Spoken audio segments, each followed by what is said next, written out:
Salut les gens, c'est Yorick de Team Boo, j'espère que vous allez bien. Alors aujourd'hui on va vous présenter un nouveau deck, le deck Cell. C'est mon ami Kevin qui tient actuellement la caméra qui va le présenter. Moi j'ai jamais joué Cell donc je ne me permettrai pas de le faire. Du coup il va vous présenter un peu comment il a monté son deck, les combos, etc. J'espère que ça vous plaira. Du coup il va me passer la caméra et ce sera à lui de parler. Salut la Team Boo, donc aujourd'hui présentation du deck Cell, je vous présente le leader Cell. Donc ce qu'il faut savoir c'est que quand il n'est pas éveillé, sa capacité c'est on met une carte dessous et on peut casser une carte qui coûte 3 ou moins chez l'adversaire. Une fois qu'il est éveillé, son effet, activation principale, on met une carte sous le leader et on pioche 2 cartes. Deuxième effet, s'il y a 2 cartes, on peut les enlever de sous le leader et casser une carte, peu importe son coût. Okay. Alors pour la suite, maintenant. Pour la suite, donc on va commencer par l'engine Cell, 3 naissances de Cell. Hop, un qui s'est un peu enfui. Ensuite, 4 baby Cell.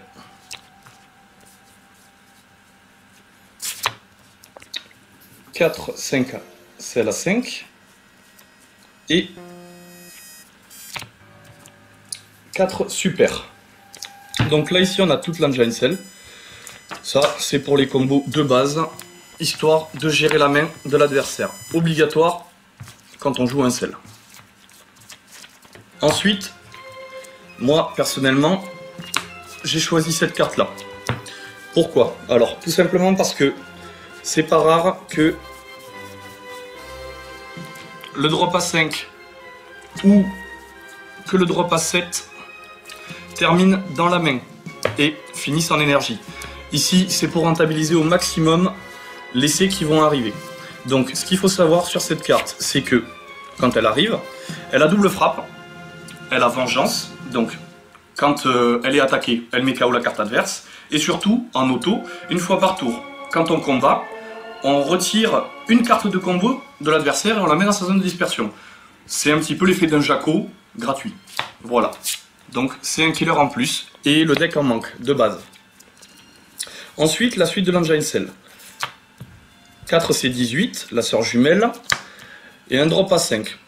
Comme je le dis tout à l'heure, il manque de killer, donc pour moi, double frappe, on passe au C17 de base, à savoir que si j'en avais 4, c'est la carte promo, je mettrai les 4. Pour l'instant, j'en ai qu'une, mais ça passera à 4. Son effet, en fait, c'est que contrairement à l'autre, quand il est posé sur le terrain, l'adversaire peut s'éveiller, mais il ne pioche pas quand il s'éveille. Donc c'est du -2 pour l'adversaire, qui va souvent hésiter à éveiller. Voilà pourquoi il faut en mettre 4, selon moi. Puis, le drop à 5. Pourquoi? Toujours dans le but de ramener un peu plus de killer. Et si jamais on a réussi à vous réduire la main ou que vous n'avez pas réussi à vous la faire, hop, ça permet de remettre jusqu'à 4 cartes en main si vous en avez moins.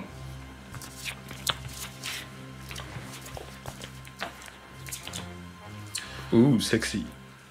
Ensuite, on part sur les C20. Donc la carte qui permet d'aller chercher, primordial dans le deck. Il faut obligatoirement essayer de choper soit un C17, soit un C18 dans la première main. Le Tienshin Han, valeur sûre pour s'éveiller. Ici on n'a pas de rouge, on n'a pas de KB, donc obligatoire d'en mettre 4 dans ce deck. Peux-tu expliquer son effet? Je repars. Non mais vas-y. 4 Tienshin Han, obligatoire dans ce deck pour s'éveiller. Ici on n'a pas de KB. Donc à savoir son effet. Donc vous pouvez le jouer en combo pour 2. Donc Cell gagnera 10 000. Il arrive sur le terrain non engagé. Son effet ensuite à l'activation principale. Quand vous activez l'effet, vous prenez une carte de vos points de vie, elle part dans la zone de dispersion, et une carte à nouveau dans vos points de vie, elle vient dans votre main. Donc vous faites du -2 sur vos points de vie. Ça permet de s'éveiller très rapidement, à savoir que la deuxième partie de l'effet, si vous le faites, donc vous retirez 2 cartes de vos points de vie, vous cassez une carte de l'adversaire. Une carte combat. Impératif pour s'éveiller. Avec celle, les adversaires essaieront que vous ne vous éveillez pas. À noter aussi que, très pratique, l'effet est cumulable. Vous n'êtes pas obligé de le faire qu'une fois par tour. Vous pouvez faire les 2 effets sur le même tour pour passer de 8 à 4 en un tour. Voilà. Et pas obligé non plus d'avoir une cible pour faire l'effet. Donc du coup, c'est pas trop mal quand même, parce que c'est jusqu'à une carte. Les drops à 0, absolument obligatoire. On en a un pour chaque deck. Ici, c'est les trunks. Maintenant, on va passer à la couleur bleue.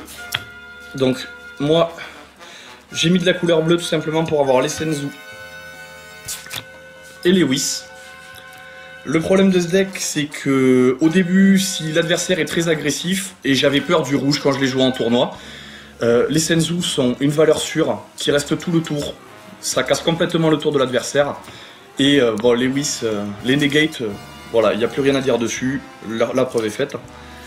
Ainsi que 3 Jaco de base. Alors ça, c'est moi qui l'avais décidé, tout simplement parce que quand j'ai joué le deck, j'avais absolument pas envie de me prendre une double frappe critique des Vegeta.